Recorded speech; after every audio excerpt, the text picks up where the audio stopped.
Hello grade 12s, welcome to this video on the electrolysis of saline solutions. I find this to be a very challenging concept. I hope that you will not, but my request is that you write down notes, interact with the video as much as possible, and ask me questions if you have problems with this section, because it can get confusing. Saline solutions are solutions containing a salt and water. So we basically have a salt and water forming the electrolyte.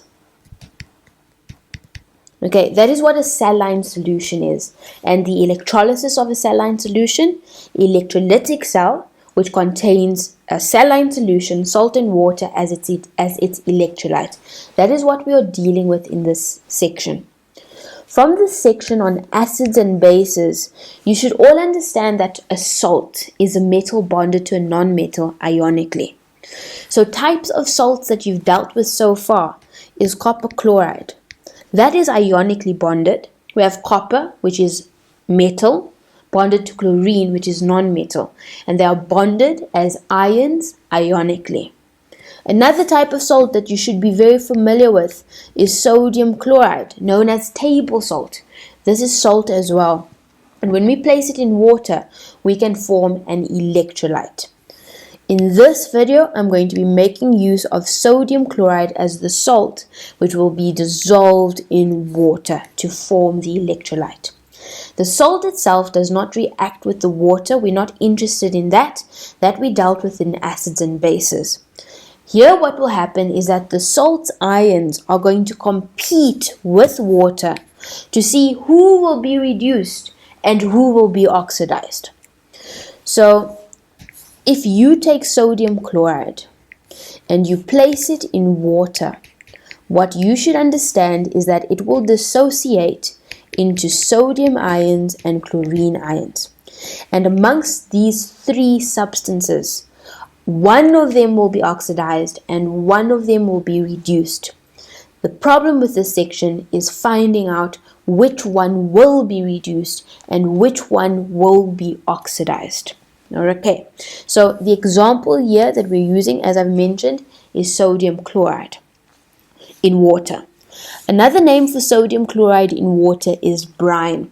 So if ever you've gone to the shop and you've bought yourself a tin of tuna, or maybe you've bought vegetables that are in brine, substances not substances, but foods such as chickpeas, they normally come in brine. Brine is just salt water. That's all that it is. So if you see we are looking at the electrolysis of brine, it's literally the electrolysis of salt water. In my solution, remember, I have H2O floating around, and I also have sodium ions, and I have chlorine ions. I've already mentioned it, but the question is, which one will be reduced and which one will be oxidized? Let's start off with water.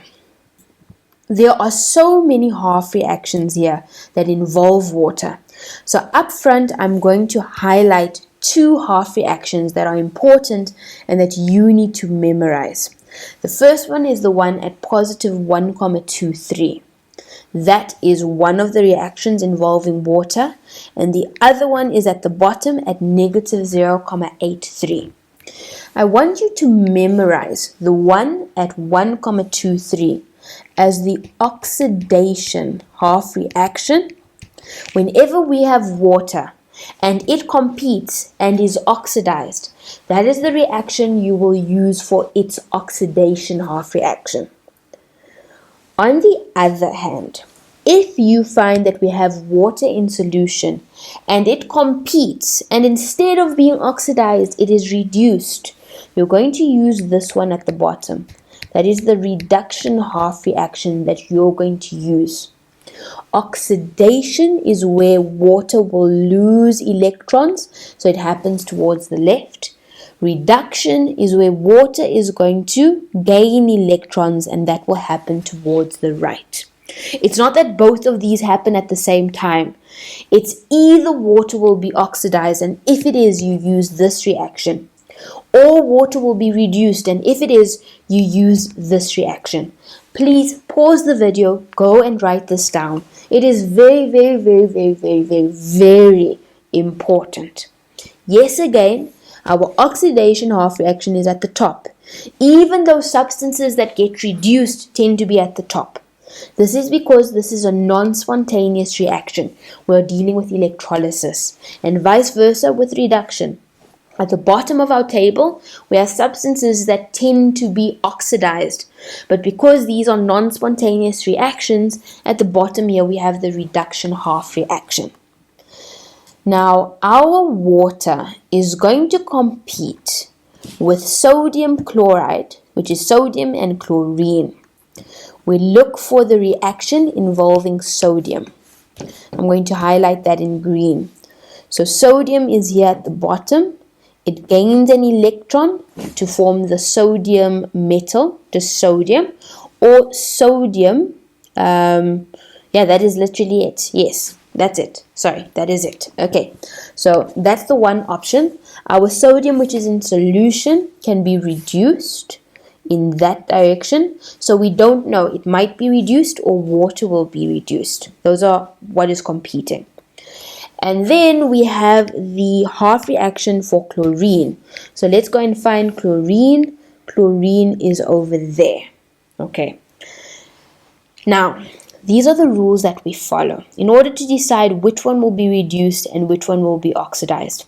We know that chlorine or water. Okay, so this is the competition.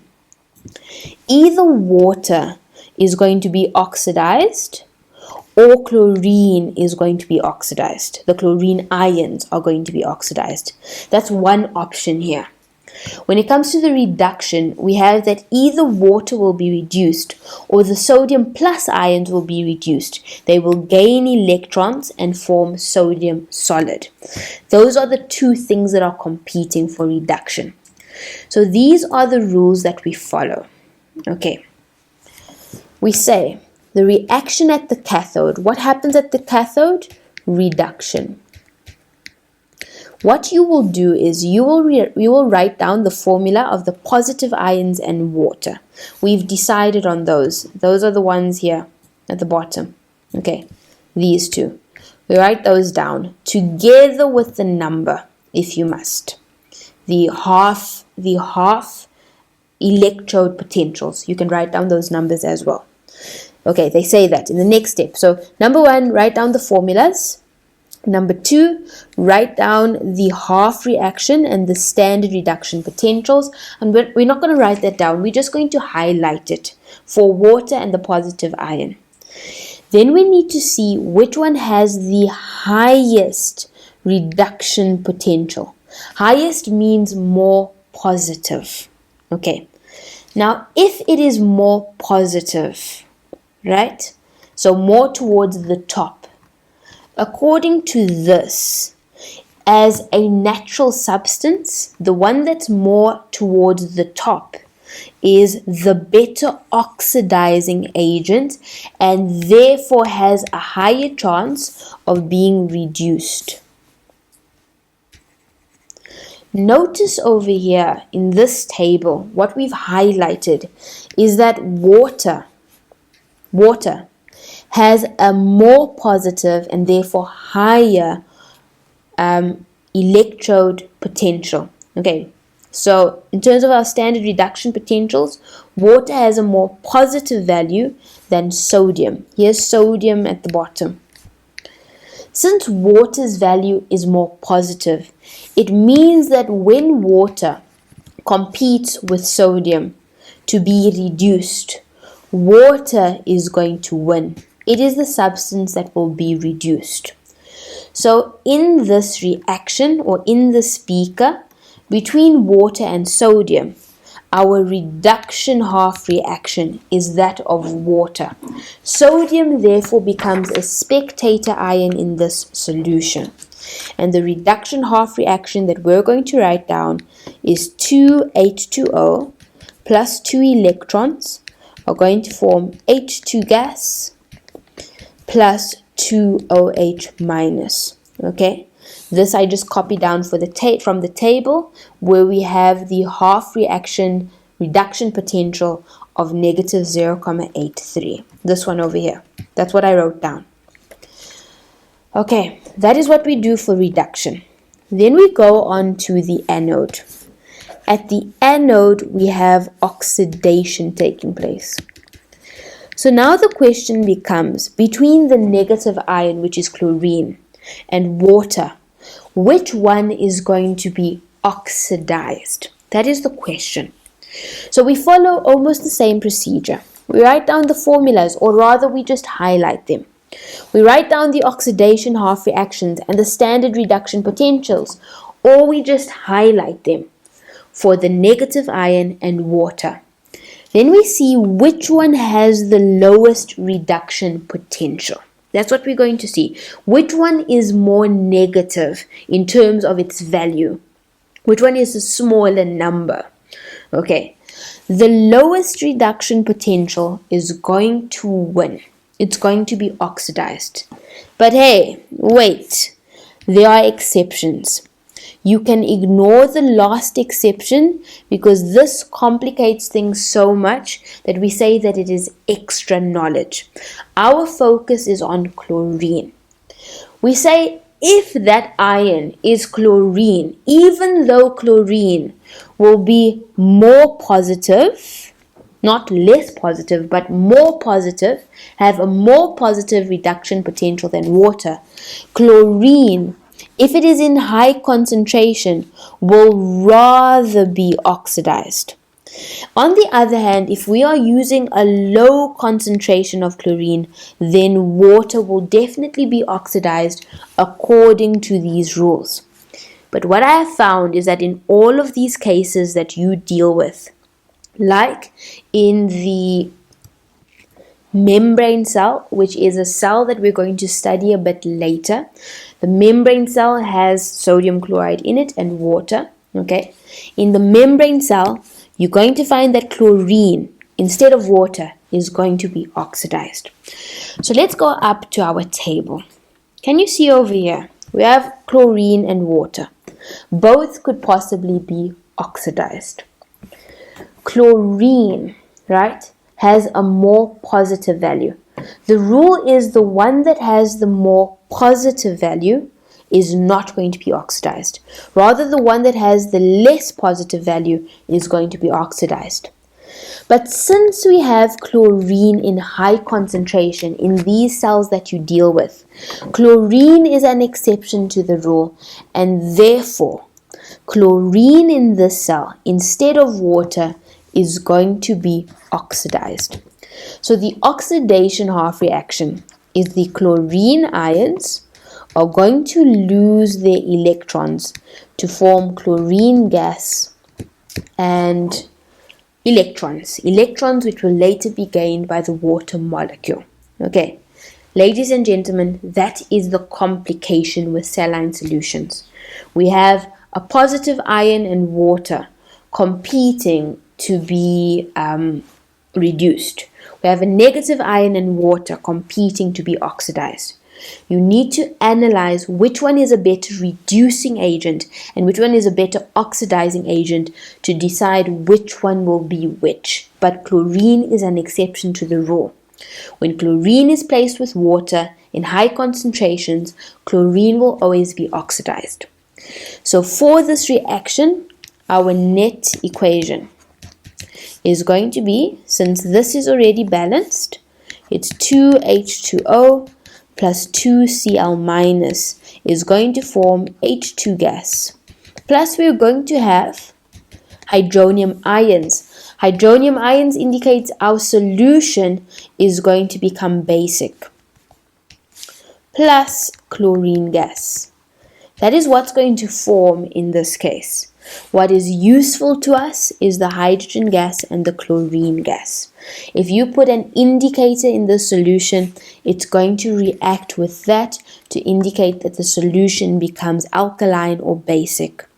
Just again, the reason why water is going to be reduced rather than the sodium ion is because water is a better oxidizing agent than sodium. The reason why water should have been oxidized rather than chlorine is because water is a better reducing agent. It's lower down in the table. But chlorine is an exception, so that is why chlorine instead of water was oxidized. I know that this is confusing. I, however, hope that it has made sense to you. The best solution to this is to practice as much as possible. My challenge for you is to go and see if you can, instead of using brine, place copper chloride in solution, and then see why copper is going to be reduced instead of water. The copper ions, they're going to be reduced instead of water, and go and see why the chlorine ions are going to be oxidized instead of water. In this case, again, chlorine will be an exception. But go and analyze this reaction, this electrolysis of a saline solution, where in this case we deal with copper chloride instead of the brine solution. Go and try that, see if it works out for you.